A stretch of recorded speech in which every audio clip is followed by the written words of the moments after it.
Sono Laura Puggioni, vengo da Nuoro e niente, come dire, nella mia vita ho avuto diversi... Allora, premetto che il mio laboratorio si chiama Synzos da segni, perché è la cosa che in tutta la mia vita mi ha sempre caratterizzato, ovvero il segno, che è pura poesia, secondo me.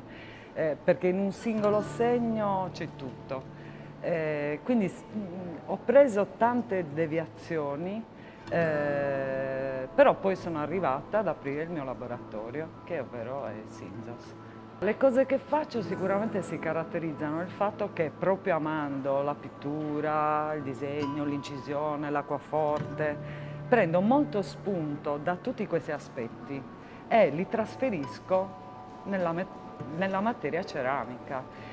Quindi, che ne so, il disegno, quando faccio delle cose con la terraglia bianca, o l'incisione, che faccio nelle frande, in alcuni dei bottoni, che è proprio una tecnica dove io prendo assolutamente spunto da quella che è l'acquaforte, però la modifico, per cui anziché lavorare su una lastra di zinco con gli acidi, lavoro con gli ingobbi, sempre dei punteruoli che chiaramente mi faccio, e anziché passarla in acido la passo sul forno. Una volta che si è verificata la prima cottura, decoro a pennello.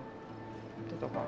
Trova una persona che lunedì va a lavorare felice.